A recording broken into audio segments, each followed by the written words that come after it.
Fala pessoal, terceiro ano, aqui é o professor Charles de Química e eu venho aqui hoje para te trazer umas dicas do simulado do segundo trimestre. Tá? O que é importante a gente saber? Propriedades físicas dos compostos orgânicos, o Enem gosta muito de cobrar esse conteúdo e a gente comentou bastante em aula os três tipos de propriedades mais importantes: ponto de fusão, ponto de ebulição e solubilidade. Isso aqui está ligado diretamente com as interações entre as moléculas. Quais são os tipos de interações intermoleculares que a gente conhece? Dipolo induzido, dipolo permanente ou dipolo-dipolo e ligação ou ponte de hidrogênio. É interessante a gente diferenciar isso porque o dipolo induzido é uma interação intermolecular bastante fraca e ela vai ocorrer com moléculas apolares. Quando eu tenho dipolo permanente e ligações ou pontes de hidrogênio, vão ocorrer essas interações com moléculas polares, que possuem polos. Né? Então aqui eu vou ter elementos eletronegativos dentro de uma cadeia carbônica que vai fazer com que o dipolo se desloque mais e ocorra a formação de polos positivos e polos negativos. A diferença está em que a ligação de hidrogênio ou ponte de hidrogênio é uma interação do tipo dipolo-dipolo muito mais intensa, porque ela vai ocorrer com os três elementos mais eletronegativos, quais são? Flúor, oxigênio e nitrogênio. Esses três elementos mais eletronegativos eles vão estar ligados diretamente ao hidrogênio, então é aquele famoso HFON. Quando eu encontrar hidrogênio ligado aos três elementos mais eletronegativos, eu tenho uma interação intermolecular do tipo ligação de hidrogênio. Essas interações intermoleculares vão estar ligadas diretamente às propriedades físicas. Quanto mais intensa for essa interação intermolecular, mais difícil vai ser eu afastar essas moléculas, eu romper as interações que existem entre elas. Então, o ponto de fusão vai ser maior, quanto mais intensa for essa interação, o ponto de ebulição também. Quando eu falo na questão de solubilidade, eu falo a questão do semelhante dissolve semelhante. Também envolve questões de polaridade, porque uma molécula polar vai ser dissolvida ou solubilizada por uma molécula também polar. E uma molécula apolar é dissolvida ou solubilizada por uma molécula apolar. Certo? Quando eu trago questões de isomeria para vocês, primeiro de tudo, para dois compostos serem isômeros, eles devem possuir a mesma fórmula molecular. Quando eles possuem a mesma fórmula molecular e nomes diferentes, são compostos diferentes, eu posso classificar esses compostos isômeros. Eu tenho a isomeria plana e a isomeria espacial. A isomeria plana é aquela que vai diferenciar a própria molécula. A gente vai ver diferenças na molécula na questão de pertencerem a funções diferentes, terem posições, mesma função, mas posição do grupo funcional ou de uma insaturação em lugares diferentes. Tautômeros, isomeria de cadeia aberta, cadeia fechada, e a metameria ou compensação. Tá? Quando eu falo na isomeria espacial, eu tenho a divisão entre a isomeria geométrica e a isomeria ótica. Quais são os critérios para que ocorra isomeria geométrica em dois compostos? Ter uma ligação dupla.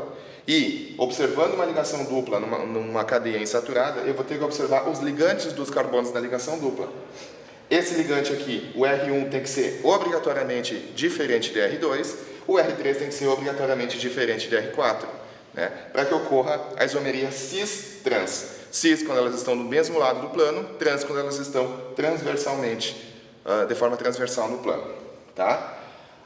Para que ocorra a isomeria ótica, então a diferença entre compostos que possuem isomeria ótica está no desvio da luz polarizada.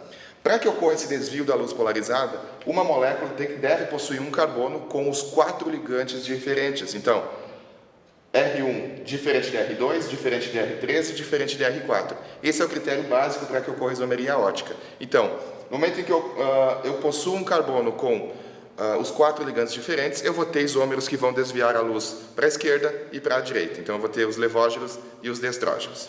Falando um pouquinho agora de reações orgânicas e os três tipos que a gente já vem trabalhando em aula: reações de substituição, reações de adição e reações de eliminação.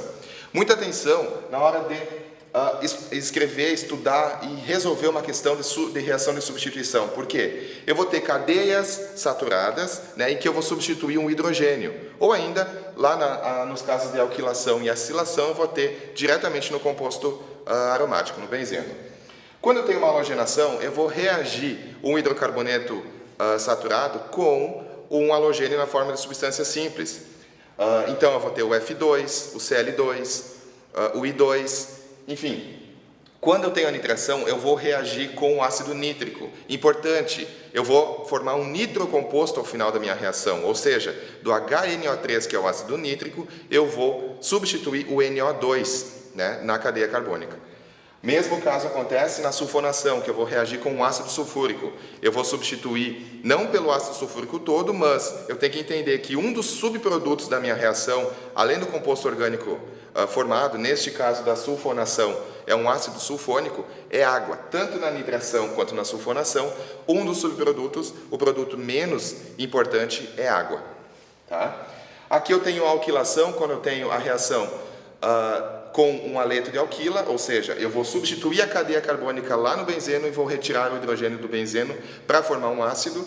E na acilação eu vou ter um composto que vai formar uma acetona. Então eu vou ter geralmente fenil-metilcetona, fenil-metilcetona, enfim, dependendo da cadeia carbônica. Eu vou formar sempre uma cetona aqui.